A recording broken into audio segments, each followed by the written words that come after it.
తాల్మియు మేల్మియు. తాల్మి మేల్మి ఎంత చక్కని తెలుగు మాటలో గమనించండి. తాలిమి అంటే సహనం, మేలిమి అంటే అది మళ్ళీ మేలు చేసే విధంగా గొప్పగా ఉండడం. సహనం చేతకానితనం కాకూడదు. సహనం వేరు, చేతకానితనం వేరు. రఘువంశంలో కాళిదాసు మహాకవి చెబుతాడు, జ్ఞానే మౌనం క్షమాశక్తౌ అంటాడు. జ్ఞానం మనకు అన్నీ తెలుసుంటూ కూడా మౌనంగా ఉండాలి, అడిగితేనే చెప్పాలి. తెలుసును కదా అని ఇంకా వచ్చిన వాడిని అలా కూర్చోబెట్టి సుత్తేయడం మొదలెట్టామనుకో, ఊళ్ళో ఎవడో మనకు అంటపడ్డా ఇంకా పారిపోతాడు. అమ్మో ఈయనకి పట్టుకుని చాలా కష్టపడు బాబు, ఇదో పెద్ద రబ్బర్ సుత్తి అంటాడు. అందుకని పెద్దవాళ్ళు ముఖ్యంగా 70 ఏళ్ళు దాటిన వాళ్ళు జాగ్రత్తగా ఉండాలి. ఎంత మౌనంగా ఉంటే అంత గౌరవం పెరుగుతుంది మనకి. అసలు పలకరిస్తే తప్ప మాట్లాడద్దు, ఇంట్లో ఆడాళ్ళైనా మొగాళ్ళైనా సరే. మనం అన్నింటిలోనూ వేలెట్టి కెలకాల్సిన అవసరం ఏం లేదు ఇక్కడ. మానవ సంబంధాల్లో అది చాలా ముఖ్యం.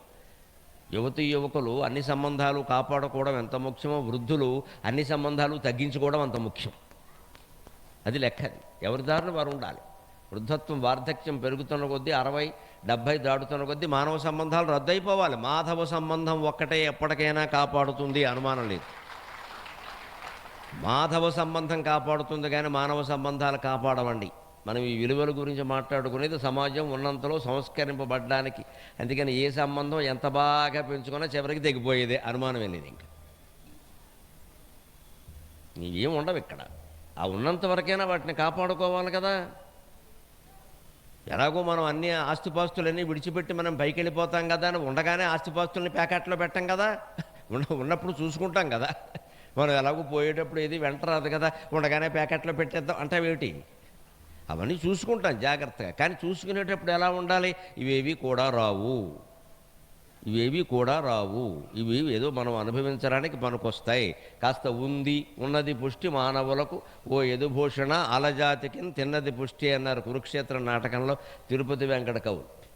పశువులకి ఏది పుష్టి అంటే తిన్నదే.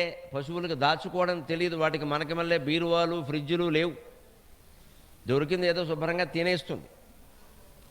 పశువులకి తిన్నది పుష్టి, మానవులకి ఉన్నది పుష్టి. మనం తిన్నది పుష్టి కాదు, మనం తినలేము. ఇక్కడ పశువు తిన్నంత కూడా మనం తినలేము. అంచేత మనకి చిన్న పొట్ట, అందులో ఎక్కువ పట్టదు కాబట్టి భగవంతుడు దాచుకునే అవకాశం ఇచ్చాడు. దాచుకుందుకు చేతులు కూడా ఇచ్చాడు. సంపాదించడానికి కాదు, చేతులు దాచుకుందుకు కూడా ఉపయోగిస్తాయి. ఈ డబ్బులు పట్టుకెళ్ళి బీరువాలో పెట్టుకోవాలి కదా, చేతుల్లోనే పెడతాం, కాళ్ళతో పెట్టం కదా. అందుకని చేతులు ఇచ్చాడు, తినడానికి ఇచ్చాడు, దాచుకోవడానికి ఇచ్చాడు. అంటే దాచుకున్నప్పుడు ఏమిటి మనకు ధైర్యం? అమ్మాయ పర్వాలేదు, నా దగ్గర ఓ 50 లక్షలు ఉన్నాయి, పర్వాలేదు, ఏదో ఒక రూపంలో పోని పొలం కానీ ఇల్లు కానీ స్థలాలు కానీ ఏదో ఒక రకంగా 2-3 కోట్ల రూపాయల ఆస్తి నాకుంది, పర్వాలేదు, నాకు నా కుటుంబానికి ఇబ్బంది లేదు, ఈవేళ మార్కెట్లో అమ్మేసినా 2-3 కోట్లు వస్తాయి, పర్వాలేదు అంటే ఆ మనిషి నిశ్చింతగా ఉండొచ్చు ఇక్కడ. కానీ మనిషి ఇంత దరిద్రంగా తయాడంటే 2-3 కోట్లు కాదు, 200-300 కోట్లు ఉన్నా సరే ఏం సరిపోతాయి అని మొదలెట్టాడు ఇక్కడ.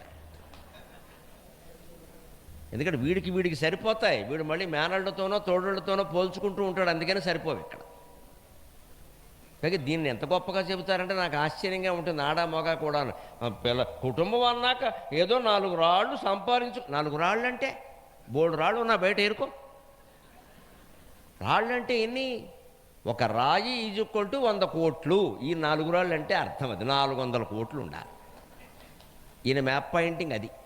ఇప్పుడు మనకి ఇండియా మ్యాప్ వేసారనుకోండి, ఇప్పుడు తెలంగాణ మ్యాప్ వేసారనుకోండి, తెలంగాణ అంతా పట్టుకెళ్ళి కాగితం మీద వేయలేరు కదా, చిన్నది వేస్తారు.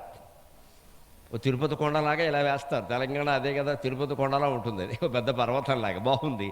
వేసినప్పుడు ఏం చేస్తారు? కింద 100 మైళ్ళు ఈజ్ఈక్వల్ టు 1 సెంటీమీటర్ అని రాస్తారు.